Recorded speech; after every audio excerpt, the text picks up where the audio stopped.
السلام علیکم ورحمۃ اللہ وبرکاتہ۔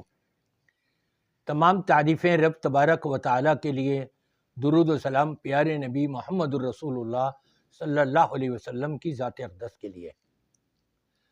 امت محمد سے صلی اللہ علیہ وآلہ وسلم، اس امت سے متعلق نبی کریم صلی اللہ علیہ وسلم نے پیشین گوئیاں فرمائیں، اور ان میں سے ایک کا مفہوم یہ ہے کہ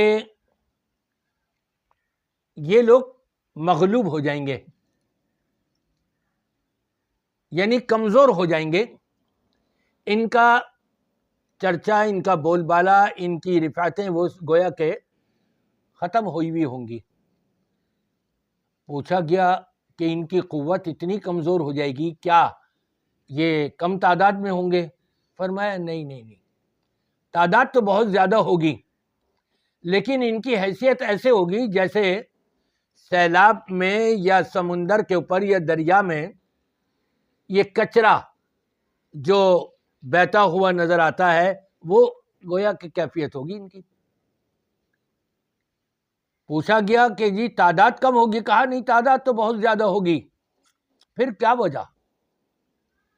وہ وجہ یہی سامنے آئی کہ یہ حب دنیا، حب جاہ، حب مال، اس کے شکار ہو جائیں گے۔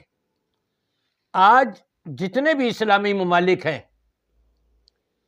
جن کو ہم اسلامی نظریات کے تحت پہلے نمبروں پر پیش کر سکتے ہیں، ان کی بھی آج کل کیفیت یہی ہے کہ ایسی سیاست چل رہی ہے، میری کرسی محفوظ رہے، میرے برابر والا پڑوسی مسلمان اگر تباہ ہو رہا ہے، برباد ہو رہا ہے تو ہوتا رہے، لیکن میری اپنی کرسی محفوظ رہے۔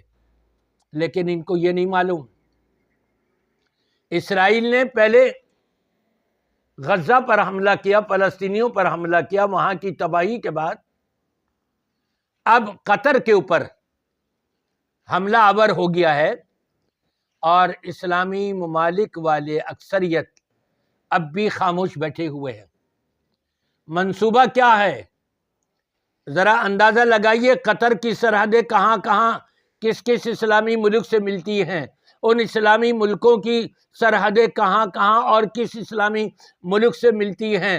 پہنچتے یہ اسلامی ممالک، عربی ممالک سارے کے سارے اس میں آ جائیں گے، اور اس کے ساتھ ساتھ پھر یہ ایران اور پاکستان جو ہے، یہ بھی ان کی بھی سرحدیں ملتی ہوئی نظر آئیں گی۔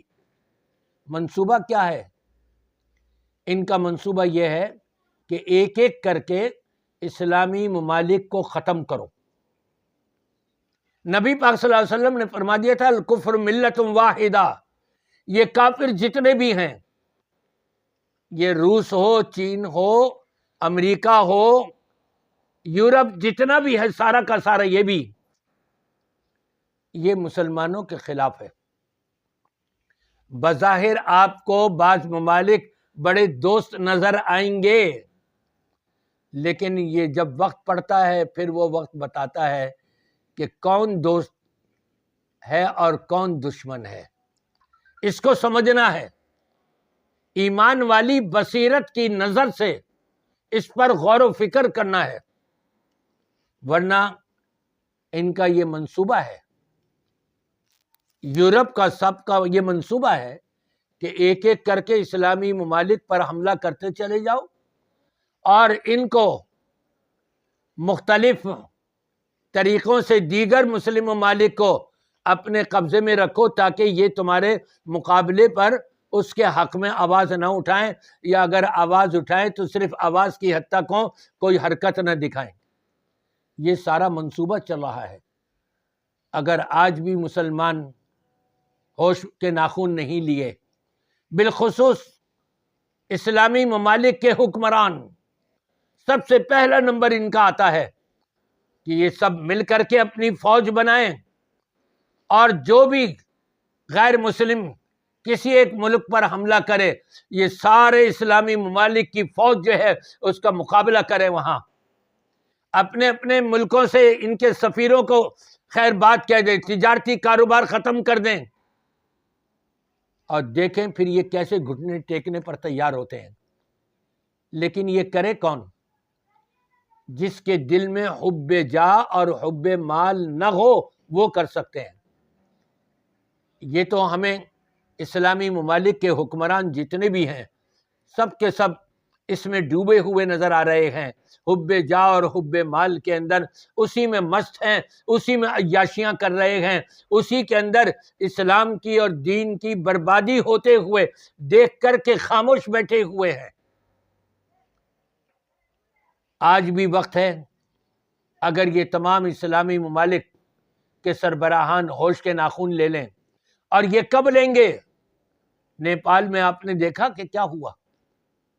تمام اسلامی ممالک اپنے حکمرانوں کو سیدھا کر سکتے ہیں۔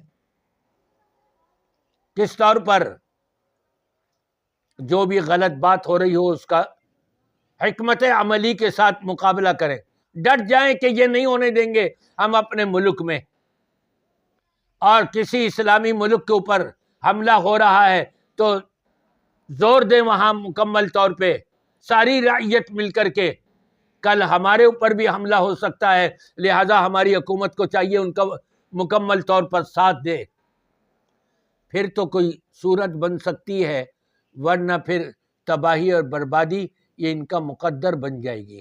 اللہ تبارک و تعالی اسلام کا بول بالا فرمائے اور کافروں کو نیست و نابود فرمائے۔